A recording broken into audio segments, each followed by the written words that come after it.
Media. Welcome to this episode of Giant TV, and I've got some incredible guests here. I've got Vistage Chair Karene Richards-Wise, also an entrepreneur on many levels. Also have Ross Hartmann, who's the founder of Kiingo AI and an AI expert helping businesses across the country to embed his AI brains into their business to help AI across the organization. We're going to get into the weeds here. Everyone's trying to figure out how to use AI, what's going on with it. Let's jump in.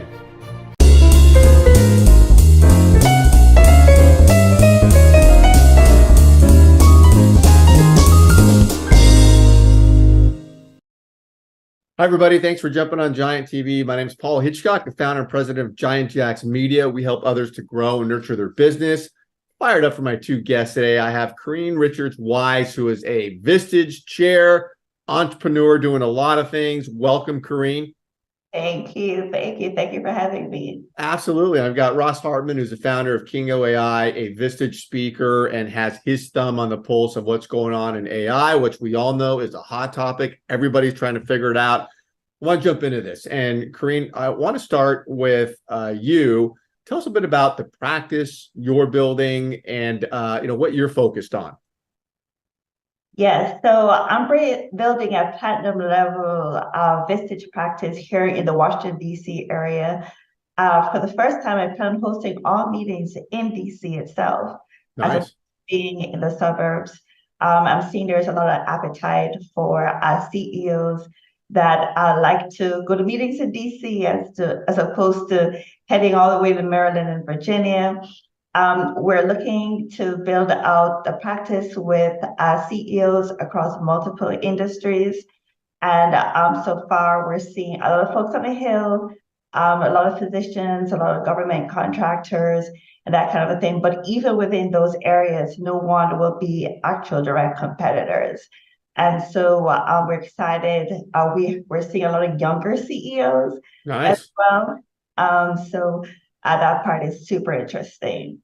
Yeah, and Karene, I know because you're going to get the group together, build it, where you're going to have this peer group where you're meeting monthly, highly collaborative, and then one-to-ones.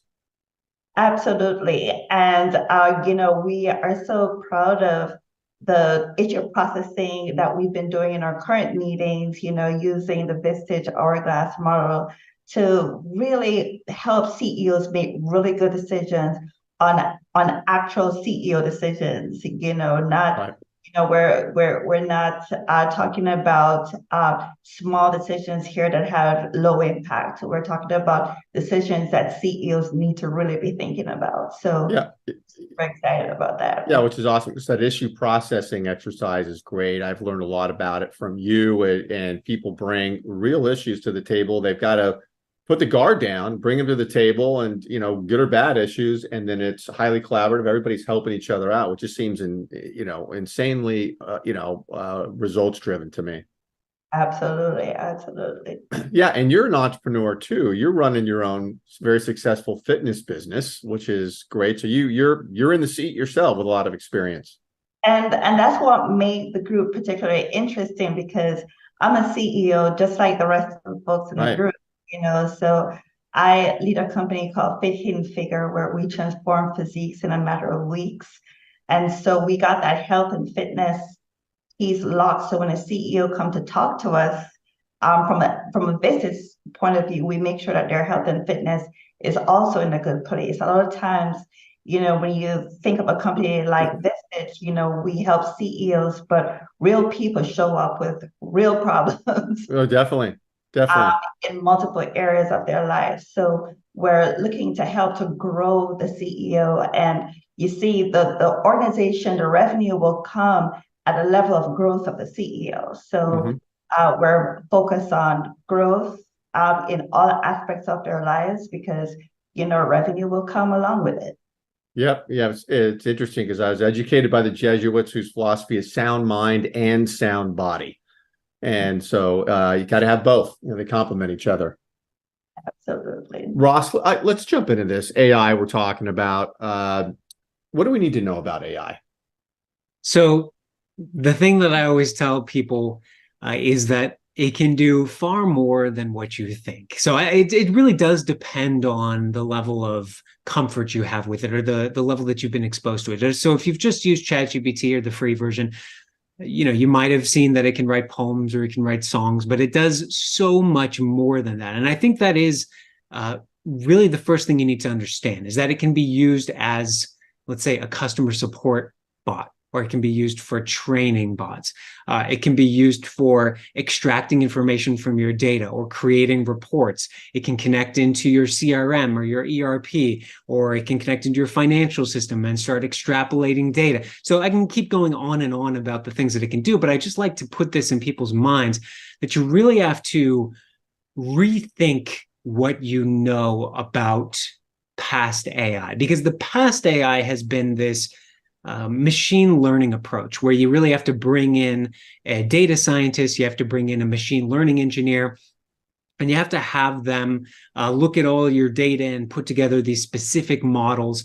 But now you can access this data or this AI today, and it can do sophisticated things with your data that you have today without needing to hire a data scientist. So that's a key portion of this. But then the other thing that I recommend is just get started with it. So get GPT-4 or GPT plus, ChatGPT plus, and start using it. I would say you need to put in roughly 10 hours before you start to feel a real intuition about what it does well and what it doesn't do well. And I highly recommend that. And then if you're looking to get even deeper, look up something called prompt engineering, which is where you can learn how to talk to the AI to get the most out of it. Yeah, we've been having some interesting discussions around this AI embedded in a company. First of all, it helps to have a champion at the company for AI. And a fascinating question that came up is, who owns AI at the company? Is it IT? Is it HR? Can you comment about what you were saying there in a previous session? Yeah. So, oh, please. For a second, Ross, you said this really quickly. You said that if you were to jump into AI, you would look into prompt something. Yes, good point. Prompt engineering. Prompt engineering. And Okay. for that, there's a resource called learnprompting.org. And that's typically where I point people first to learn how to talk to the AI on a preliminary level. Great question. And then Paul, also, who owns this? Well, I kind of like to do a bit of an analogy here and say that AI is a bit like a computer in a sense that it is a general purpose tool. So it's not something that just IT owns, or just your operations, or just your administration. It's going to be everybody uses AI as a tool to improve the tasks that they do on a day-to-day basis. Some of the things it can automate, some of the things it can't automate yet, but it can be used as a sort of process efficiency improvement pretty much across the board. Now, practically, you're likely going to need IT to own the actual technology and make sure that it doesn't go down, and make sure it's not unavailable. That's just the same as with computers, right? Yeah, same. Yeah, but everybody in their organization is responsible for learning how to use this tool and for using it specifically for their use cases. And then finally, I want to say, some companies are taking the budget for AI not out of their IT budget, but out of their hiring budget, because it is really a labor efficiency tool. Yeah. Very interesting. The computer analogy makes all the sense in the world. And you've said, Ross, a great way to look at this is not taking jobs away from people at companies, but to identify processes where you say, I hate these processes, I want to get rid of them. Talk about that a bit here. Yeah, I mean, I think that's key. I think what I have seen is some companies the CEO will get super excited about AI, day after Vistage kind of thing, and then walks back into the office and says, we're all going to start using this. It's going to be amazing. And then there's obviously some pushback there, right? So one way to get buy-in for the folks who are actually going to be using this on a day-to-day basis is exactly what you said, Paul. So go to them first and say, what parts of your job do you not like? Where are you frustrated? What takes a long time? What's not up to the level of quality that you want? And we start there with the problem. And then we can take that and say, okay, where can we integrate AI to start to either automate portions of this task or to improve its efficiency so that employees can be freed up to work on things that are more engaging, more creative, more strategic. And of course, you make your day-to-day more fun, you reduce employee turnover with that, and it reduces burnout as well. Mm-hmm. Mm-hmm. So I have a loaded question. Please. So, in addition to being a chair, I'm actually the chair of the finance committee with the Association for Women in Science. Hmm. And AWIS is an organization that advocates for women in STEM. So we're looking at the pay equity, gender equity, things like that. What are some of the things that you're seeing with AI that can help with those areas? The reason I'm asking this is I heard that there was a meeting among some of the wealthy folks in the United States on AI. Yeah. One of the concerns was, for the first time, AI is setting a playing level field for others, right? And the wealthy is worried about what are the implications for that. So I would love to hear your thoughts on that. That's my burning topic. When I heard that I got a chance to speak to you, that's exactly what I wanted to ask. So Love it. It's a excited to great hear question. what you say. Yep. Great question. So what we're finding AI to be is it's this great equalizer in a number of different ways.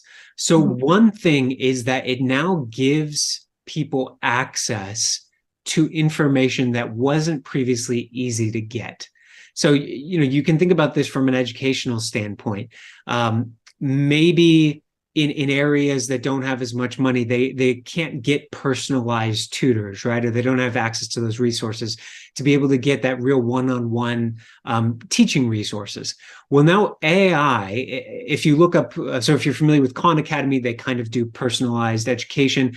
They've created a product called Khanmigo, which is an AI-driven tutor, essentially. So now a student can go to this technology and really be guided through the different process. And at any point, they can ask and say, I'm not familiar with this. I don't know how this works. Can you explain it to me? So, maybe it does. But then they say, I still don't get it. Can you explain it to me again in a different way? And it can. And you don't have to feel embarrassed about asking to explain something 17 times in a row in a different way, right? Like just talking to the AI. Now, additionally, you can have the AI refine or reframe the problem in a way where you find it most interesting. So, a student loves dinosaurs, but they hate math. And so they're like, why are we doing this? I hate math. We're never going to use this, never going to need to do this, right? Now the AI says, okay, well, let's reframe the problem in terms of dinosaur bones. And now it becomes far more engaging. So using education as an example there of giving access to resources and to data and to information that most folks who didn't have access to those resources couldn't previously get. So now you can. Now, on top of that, with the idea of it being the great equalizer, one thing that we're finding in studies is that AI tends to raise up those who are in the bottom half of performance far more than it raises up those who are in the top half, which I think is intuitive, right? I mean, if you're kind of in the bottom half of your performance, you have a lot more that you can rise than if you're in the top half. Yeah. But what it does is it almost brings everybody up to near the same level of performance because it can help you with those areas where you might not be familiar with the information, you're not familiar with the processes, you just don't know how to do things in this area. The AI can pick up the slack there. And that's really what we're seeing from a study perspective and a statistical perspective is it's becoming the great equalizer in terms of output and performance. You can look at the Boston Consulting Group's recent findings in that area, and that's one thing they found. So a lot of opportunity for bringing people up, for giving access to resources that they didn't previously have. Wow, that is fascinating. It is, right? It's truly amazing. Yeah, So yeah. since you are, a visited speaker, and you get to speak to a number of different CEOs, you know that a lot of CEOs, they are really interested in, okay, how am I going to grow revenue? Everyone wants to grow revenue. What are you seeing in terms of what CEOs are finding successful? Because the other things, we've had speakers come to talk about AI in our group, and everybody gets excited, and then what, right? And then some CEOs will go as far as to say, okay, let me look into getting a specialist in AI to help, right? And then we see the price gouging, all of a sudden, oh, I'm an expert on AI, so I'm going to charge you an arm and a leg. So give us some actionable items in terms of what have you been seeing work for CEOs? Yeah. So first of all, on the revenue side, there's obviously improving labor efficiency, so you can start to reduce costs. Now, that's not exactly revenue, but you can increase profitability that way. So for revenue, you can have the AI start to extract key insights from your data that allow you to take actions that can increase your revenue. So there's that side of things. Then there's also the ability to just offer AI-enabled solutions or services or products, right? And then additionally, there's the ability to brainstorm with the AI about what services you might additionally offer, even if they're not AI powered or AI backed.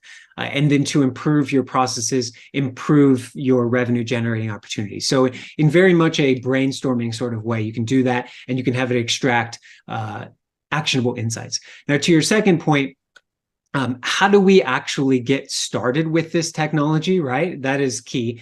So there's a number of different sort of steps here, because it's tough to know where to start because there are so many different levels of complexity and sophistication. But the first step, and the thing I recommend before anything, well, in a business context, I recommend putting together what's called an AI use policy, which is where you say, okay, how are we going to use this technology? Which tools are we going to use? What data are those tools going to have access to?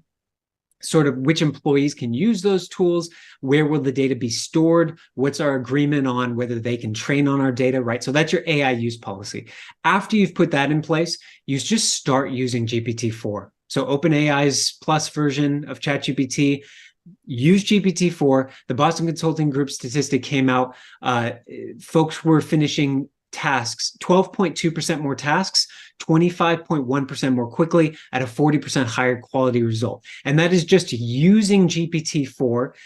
That's not anything else, just having it on your screen and using it. Yeah. Now, once you've done that, and once your people are comfortable and they're bought in and they see the value, this is really where you want to tie the AI to your data.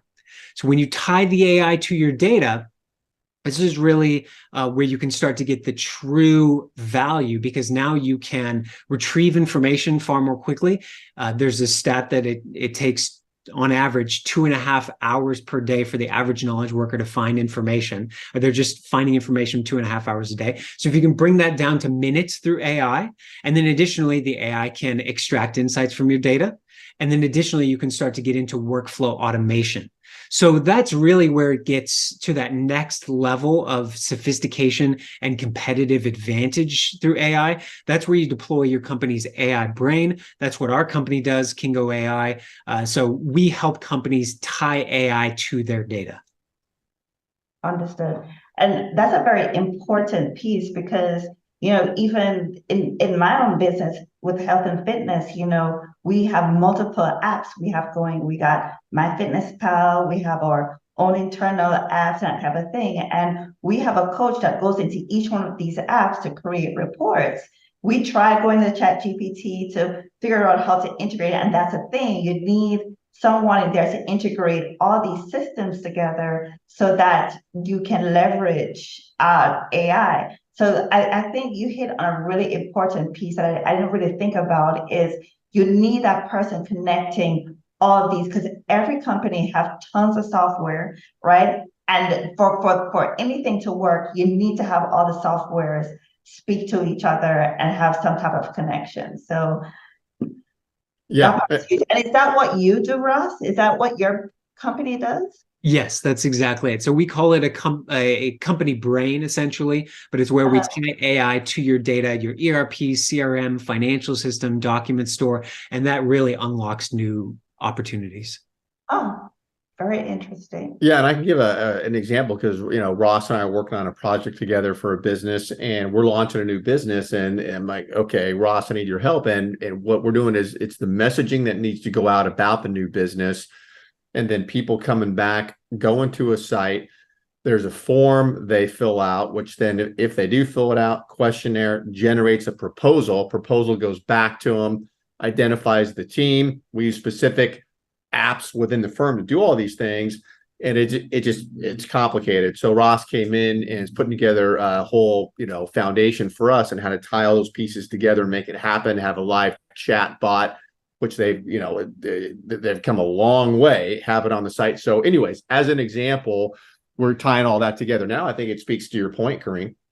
Right. And so now that we've figured out the kind of services we need, right, what are we seeing in terms of your competitors and pricing? Because, what we're finding is that CEOs will be like, look, I tried to get some help in through the door, but, the prices that are being charged. What are you seeing? What are your competitors doing? I mean, you're in the space. Yeah, no, it totally ranges. It completely ranges. So Salesforce, for instance, has a service called Cloud AI. Their starter pack is $360,000 a year. That's their starter pack. Ours, fortunately, is not as expensive as that. But when you bring somebody in, you obviously have to make sure that they actually have experience in this field and that they know what they're doing. And then it really does depend on what your use case is. I think one of the reasons why we kind of see quotes across the board in terms of how much AI costs is because it's almost like asking how much does software cost? Well, it really, really depends. What kind of software are we talking about? Are you just taking notes on your computer, or are we talking about some massive robotic process automation workflow? And so then you have to really think about, okay, what's the ROI on this? How much money are we saving from labor efficiency or from opening up new opportunities? And so, some of these things can certainly be expensive, but you really want to look at how much are we saving here? What new opportunities is this going to give us? What new insights is this going to give us that allows us to take new action that we couldn't previously? So walk me through, a CEO coming to you for your expertise. How does this typically work? What is your process? So I sit down with them and we go through their use cases and their operations, and we find out, like I was mentioning before, what are your pain points? Where are folks confused, frustrated? What don't they enjoy? And then we can look at, okay, how would we integrate AI to start to solve these problems? And most of the time it gets to, well, we got to tie AI to your data to really get into those valuable use cases. And so then we talk about how we can integrate and create an AI brain for them. So that's typically the process we go through. Got it. Fascinating. Yeah, and Ross, so who are the providers of AI? I mean, are there big companies that are doing this, and then a bunch of independent consultants? Is that how it's shaping up? It's everywhere and everyone. I guess not particularly surprising, but obviously, McKinsey and other consulting giant agencies are doing this. Although I've heard from a couple of folks that they're, you get different ranges of what you need based on that. And then there are folks who are kind of fly by night that are coming out of nowhere and just attaching to the hype cycle. So you really want to be careful about who you're talking to and what you're going through with them. But as far as who's doing this, it's pretty much all over. I just want to say, some people ask me, is this a temporary thing? Is this something that's going to go the way of Bitcoin or NFT? And, if you see how much money Google, Microsoft, Amazon, Apple are pouring into this, tens of billions of dollars, they're going to will this into existence. Yeah. Yeah, no, good point. Good point. Well, this is a great topic. I want to tell everybody that's listening, get connected to both these individuals. Their information is around this video, wherever you're watching, because we stream this everywhere. And Karene, if you wanted to learn more about her practice, what she's building there, connect with her, reach out. Same with Ross. And I want to thank both of you for being here, and really appreciate it. Thanks for Thank you so having much, us. Paul. Appreciate it. Okay.